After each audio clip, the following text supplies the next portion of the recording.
नमस्कार दोस्तों, आप सभी को मैं मेरे श्री सत्यगाथा चैनल पर स्वागत करता हूँ। कल्कि अवतार लीला के समय स्वयं भगवान का संपूर्ण जन्म होगा।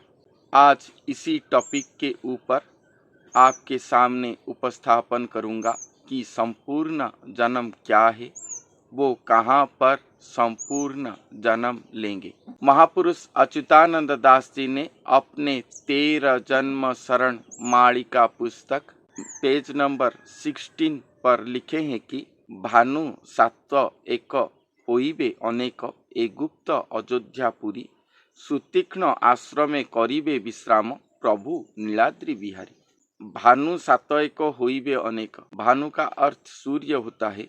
सात एक होइबे अनेक।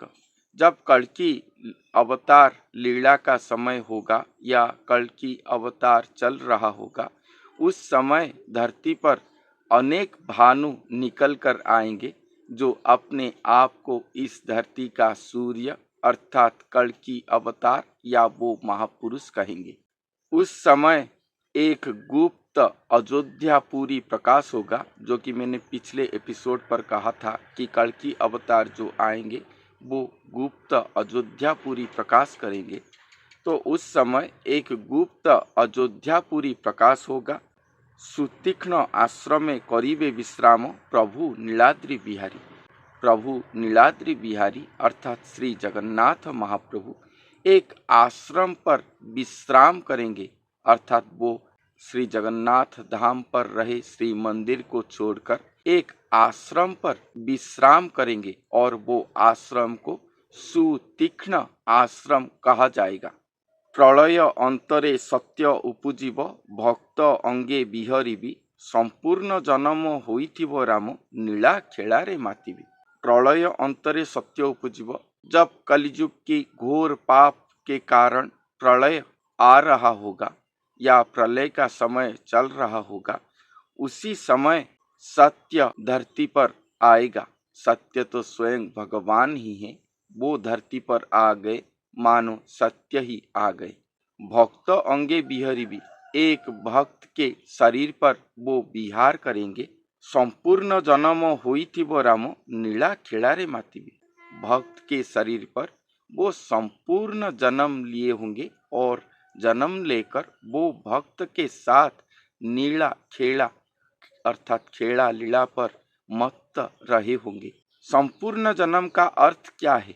अब तक 4 युग चला गया है, श्री भगवान का अनेक जन्म हो चुका है, मगर सभी जन्म पर श्री भगवान का अंश अवतार श्री नारायण प्रभु आते थे। कुछ कलांश शक्तिधारी होकर आते थे, मगर श्री भगवान की जो संपूर्ण कला है उस पर कभी भी वो नहीं आए थे।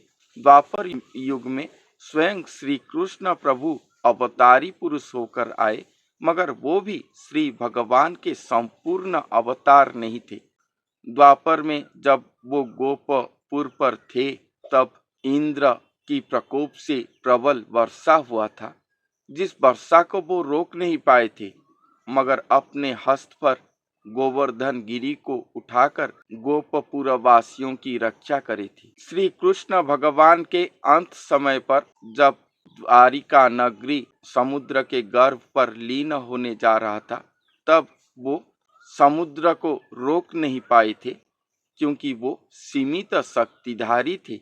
वो संपूर्ण शक्तिधारी होकर नहीं आए थे, मगर इस कल्कि लीला पर महाप्रलय जब आएगा, तब धरती पर अनर्गल बारिश होगा। समुद्र के गर्भ पर पृथ्वी के एक एक खंड लीन होते जाएगा।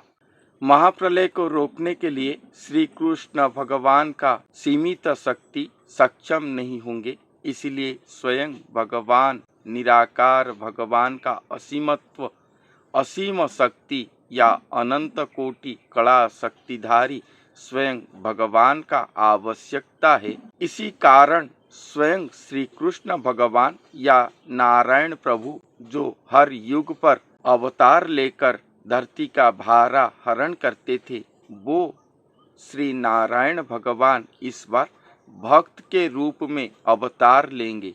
एक साधारण मनुष्य की तरह अवतार लेकर असाधारण गुरु प्रतिभा तक जाएंगे और उसके बाद स्वयं निराकार भगवान को धरती पर लाने के लिए स्वयं तपस्यारत होंगे और उन्हीं के तपस्या के फल स्वरूप स्वयं निराकार भगवान, जो कि स्वयं सृष्टि करता है, जो चारों युग व अपने सृष्टि चक्र के अंदर नहीं आए थे, जिनसे सारे देवी देवता ब्रह्मा विष्णु महेश्वर सृष्टि हुए हैं, जिनसे ये कोटि ब्रह्मांड सृष्टि हुआ है, जो सभी को अज्ञात है, जो ब्रह्मा विष्णु महेश्वर कोई भी उनके एक बार दर्शन करने के लिए सक्षम नहीं हुए थे।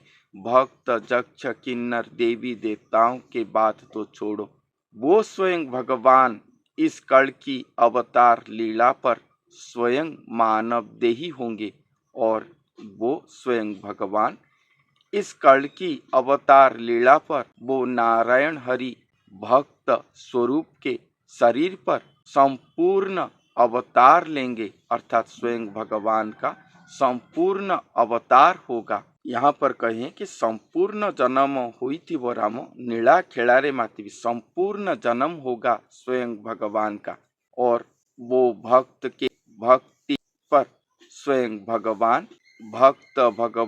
लीला खेला पर संपूर्ण मत रहे होंगे। बाहरे कही भी भीतरे मुथिबी सखा भाव अंते बही, नित्य राम ब्रह्म नेई सुमरिब काहारे चिन्हा न देई। बाहरे मु कहिबी भीतरे मुथिबी, स्वयं भगवान वो भक्त के शरीर के अंदर रहे होंगे और वो भक्त को सभी बात कहते होंगे और वो सभी बातों को स्वयं भगवान के पास से जानकर वो भक्त बाह्य पर प्रकाश करते होंगे, अंदर पर तो स्वयं भगवान ही खुद रहे होंगे। सखा भाव अंते वही, दोनों के बीच अर्थात वो नारायण हरि भक्त और स्वयं भगवान, ये दोनों के बीच सखा भाव रहा होगा। और नित्य राम ब्रह्म नहीं सुमरिब काहारे चिन्हा न दे। राम ब्रह्म वो भक्त स्वयं राम ब्रह्म है, जो कि श्री नारायण ब्रह्म है, मगर नित्य राम ब्रह्म ये स्वयं श्री जगन्नाथ महाप्रभु या वो सृष्टिकर्ता को कहा गया है, जो उनके शरीर पर रहे हैं। वो स्वयं सृष्टिकर्ता श्री नित्य राम ब्रह्म को हमेशा सुमरण करके वो भक्त श्रेष्ठ, वो भक्त अवतार श्री नारायण प्रभु सभी कार्य करते होंगे, मगर किसी को भी वो चिन्ह नहीं देंगे। कहा को चिन्ह न दे, किसी को भी चिन्ह नहीं देंगे या अपना परिचय नहीं देंगे, या वो नहीं कहेंगे कि मेरे शरीर पर स्वयं भगवान हैं और इस धरती का भारा हरण करने के लिए, महाप्रलय से पृथ्वी को रक्षा करने के लिए वो धरती पर अवतरण करे हैं। ये बात वो किसी को भी नहीं कहेंगे, जिसके फलस्वरूप इस संसार पर अनेक कल्कि निकलकर घूम रहे हैं या वो महापुरुष कह के आत्म घोषित कर रहे हैं। मगर जब स्वयं भगवान वो नर शरीर के अंदर से निकलकर अपना दिव्य दर्शन लीला रचना करेंगे, तब सभी जान पाएंगे कि वो प्रभु कौन है, वो महापुरुष कौन है, और सभी उन्हीं के शरण पर जाएंगे और वो दर्शन लीला होने से ही महाप्रलय से पृथ्वी संपूर्ण सुरक्षित हो जाएगा। तो आज के लिए इतना ही, फिर मिलते हैं अगले वीडियो पर। तब तक के लिए धन्यवाद।